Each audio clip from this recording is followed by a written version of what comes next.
శ్రీ గురుభ్యో నమః. వైశాఖ పురాణం 24వ అధ్యాయం. ఈ అధ్యాయంలో వాయుదేవునికి కలిగినటువంటి శాపాన్ని వివరించారు. నారాయణం నమస్కృత్య నరం చైవ నరోత్తమం దేవీం సరస్వతీం వ్యాసం తతో జయముదీరయేత్. అంబరీషునికి నారదుడు వైశాఖ ధర్మాల్ని వివరిస్తున్నాడు.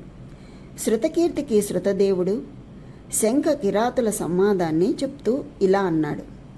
రాజా, శంఖముని చెప్పింది విని కిరాతుడు ఇలా అడిగాడు.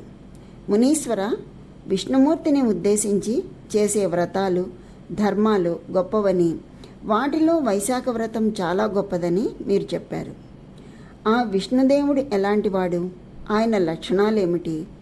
ఆయనను చెప్పే ప్రమాణ వాక్యమేమిటి అని తెలుసుకోవడం ఎలాగా? ఏ కర్మలు చేస్తే ఆయన సంతోషిస్తాడు? అన్నీ నాకు చెప్పండి అని వినయంగా అడిగాడు. శంఖుడు, ఓ కిరాతుడా, శ్రీ మహావిష్ణువు రూపము పాపరహితము, మన ఊహలకు అందనిది, బ్రహ్మాది దేవతలకు మహామునులకు కూడా అర్థం కానిది. ఆయన శక్తి అమేయం, అంటే కొలవలేనిది, గుణాలు పరిపూర్ణమైనవి. ఆయన అనంతుడు, సచ్చిదానంద రూపుడు, విశ్వమంతా నిండి ఉండేవాడు. మహాప్రళయం వచ్చి సర్వము నాశనమైన ఆయనే నివసించే స్థానం మాత్రం నశించదు. ఆయన నిత్యుడు. సృష్టి స్థితి సంహారము బంధమోక్షాలు, లోకాలు సజీవంగా కొనసాగటం నాశనం కావటం, ఇవన్నీ ఆ పరమాత్మని సంకల్పం వల్లే జరుగుతూ ఉన్నాయి. అదే పరబ్రహ్మ లక్షణం. జ్ఞానులందరూ నారాయణుడే పరబ్రహ్మ అని చెప్తారు. నారాయణ పరం బ్రహ్మ అని వేదవాక్కు. 4 ముఖాలున్న బ్రహ్మ నారాయణుని అంశమే కానీ పరబ్రహ్మ కాడు. జన్మాద్య సేత అనే బ్రహ్మసూత్రం వల్ల నారాయణుడే ఈ విశ్వానికంతా అధిపతి అని నిర్ణయించబడింది. వేదాలు స్మృతులు పురాణాలు మొదలైన వాటి వల్లనే ఆ పరబ్రహ్మాన్ని తెలుసుకోవటం సాధ్యమవుతుంది, కానీ వేరే వాటి వల్ల కాదు. ఆ శ్రీహరి ప్రత్యక్ష అనుమాన ప్రమాణాల చేత తెలియదగినవాడు కాడు. భక్తి లేని వారికి అతడు అందడు. అంటే ఎటువంటి అనుమానం లేకుండా ఆయన్ని నమ్మితే ఆయన తెలుస్తాడు అని అర్థం.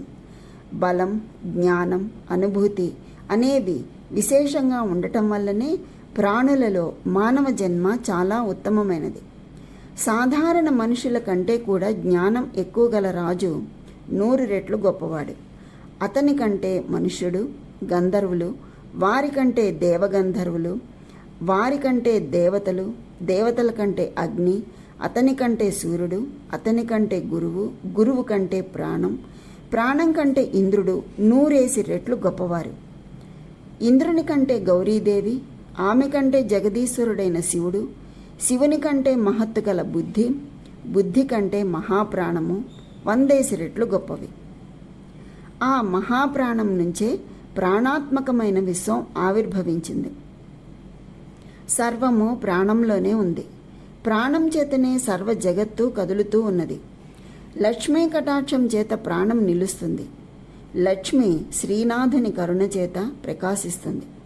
అలాంటి సర్వోత్తముడైన జనార్దనుని కంటే గొప్పది ఏదీ లేదు అని చెబుతూ ఉండగా కిరాతుడు మధ్యలో, స్వామి, అన్నింటికంటే ప్రాణం గొప్పది, విష్ణుమూర్తి గొప్పవాడు, వివరంగా చెప్పండి అని అడిగాడు.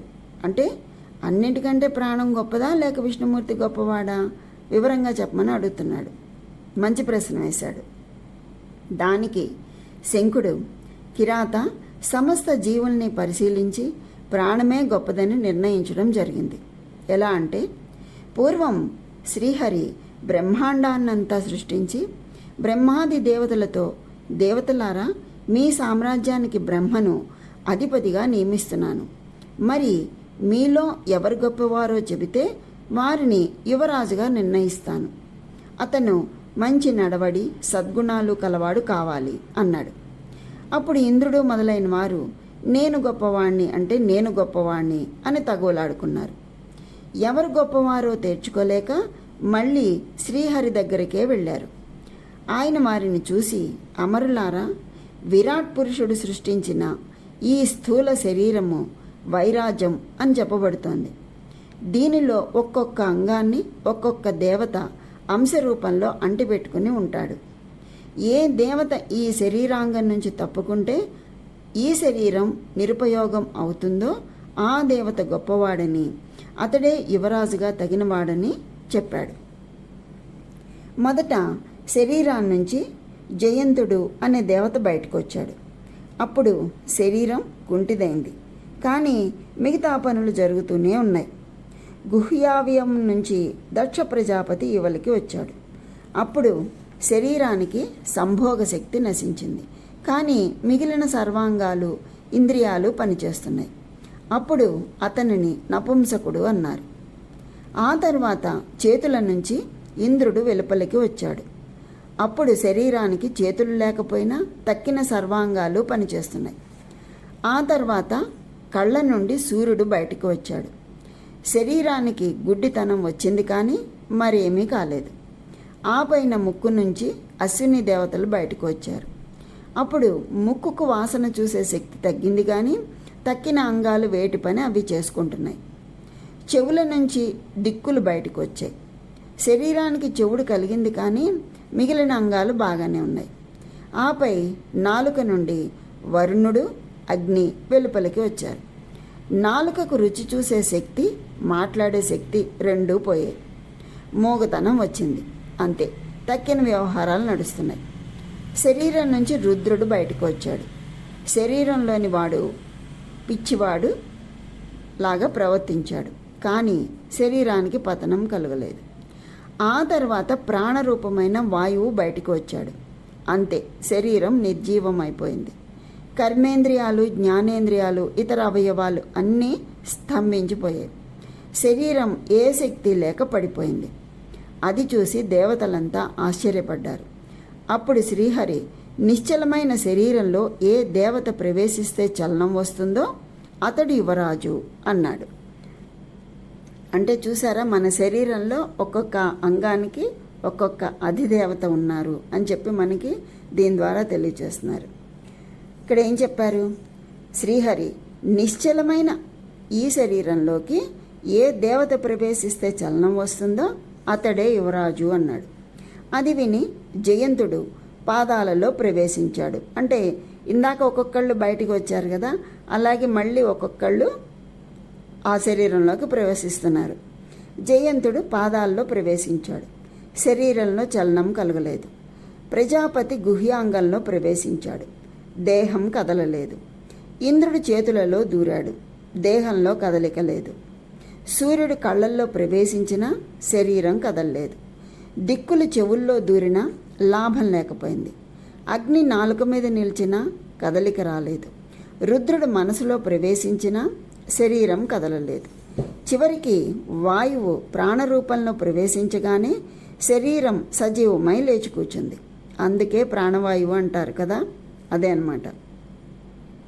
అప్పుడు శరీరంలోని అన్ని అంగాలకు శక్తి వచ్చింది. కర్మేంద్రియాలు, జ్ఞానేంద్రియాలు అన్నీ పనిచేయడం ప్రారంభించాయి. వాయుర్మే ప్రాణే శ్రితః అని కదా వేదవాక్యం. దేవతలు వాయువును గొప్పవాడిగా భావించి యువరాజుగా అంగీకరించారు. ఈ ప్రాణశక్తే అంటే ఈ ప్రాణవాయువే తన అంశాలలో ప్రపంచమంతా నిండి ఉంటుంది. ప్రాణం లేకపోతే జగత్తు లేదు. అంటే మనుషులు లేరు, జంతువులు లేవు, క్రిమికీటకాదులు లేవు, జలచరాలు లేవు, వృక్షాలు లేవు, లతలు లేవు, ఔషధాలు లేవు, భూమి లేదు. సర్వం శూన్యమే అన్నమాట. ప్రాణాన్ని మించిన బలం కలదేది సృష్టిలో లేదు. అందుకే ప్రాణాన్ని పరమాత్మగా ఉపాసించేవారు కూడా మోక్షాన్ని పొందుతారు. ప్రాణదేవత సర్వదేవాత్మకం. అది నిత్యము శ్రీహరిని అనుసరించి ఉంటుంది. ప్రాణదేవత విష్ణుదేవునికి విరుద్ధముగా ఎప్పుడూ ప్రవర్తించడు. అందుకే వేదము వాతాద్ విష్ణోర్బలమాహు అని, అంటే వాయురూపమైన ప్రాణమే విష్ణువునకు బలము అని చెప్తుంది. కాబట్టి శ్రీ మహావిష్ణువు స్వరూపము లక్షణము తెలిసి ఉపాసించిన ధన్యుడు, పూర్వకర్మ వశాత్తు లభించిన స్థూల శరీరంలో ఉండి సాధన పూర్తి అయిన తర్వాత పాము కుబుసం విడిచినట్లు దేహాన్ని విడిచి ఉత్తమోత్తమము, నాశనరహితము, శాశ్వతము అయిన పరమపదానికి చేరుతాడు అంటూ శంఖుడు కిరాతునికి చెప్పాడు. అంతా విని కిరాతుడు శుద్ధమైన మనస్సు కలవాడై మళ్ళీ బ్రహ్మజ్ఞానమైన మహాత్మా, సర్వేశ్వరుడు సర్వశక్తిమంతుడు అయిన ప్రాణదేవుని గొప్పదనం లోకంలో ఎందుకు ప్రసిద్ధికెక్కలేదు? పురాణాలలో ఇతర దేవతల మహిమలు కనబడుతున్నాయి, కానీ ప్రాణమహిమ ఎందుకు ప్రసిద్ధి పొందలేదు చెప్పమని అడిగాడు. శంఖుడు ఇలా చెప్పాడు. ఒకసారి ప్రాణదేవుడు శ్రీహరిని సంతోషపెట్టాలని అశ్వమేధ యాగం చేద్దామనుకున్నాడు. గంగా తీరంలో భూమిని నాగళ్లతో దున్నిస్తున్నాడు. ఒక నాగలి కొర్రు వెళ్ళి పుట్టలో తపస్సు చేసుకుంటూ ఉన్నటువంటి కణ్వ మహర్షికి తగిలింది. అతనికి తపోభంగమైంది. అతడు కోపించి, నువ్వేదో గొప్పవాణ్ణనే అహంకారంతో నా తపస్సును పాడు చేశావు, కాబట్టి నీకు త్రిలోకాలలోనూ ముఖ్యంగా భూలోకంలో నీకు ప్రఖ్యాతి లేకపోవునుగాక అని శపించాడు. ప్రాణదేవుడు కూడా కోపంతో కణ్వమునిని చూసి, ఏ దోషం చేయని నన్ను అనవసరంగా శపించావు, కాబట్టి నువ్వు గురుద్రోహి అగుదువుగాక, నీ ప్రవర్తనను అందరూ అసహ్యించుకొందురుగాక అని తిరిగి శపించాడు. అందుకే ప్రాణదేవుడికి ప్రఖ్యాతి రాలేదు. కణ్వుడు తన గురువును దూషించి వెళ్ళిపోయి సూర్యుని దగ్గర విద్యాభ్యాసం చేశాడు అని శంఖుడు కిరాతునితో చెప్పినట్లు శృతదేవుడు శృతకీర్తి మహారాజుకు చెప్పాడని నారదుడు అంబరీషుడికి చెప్పాడు.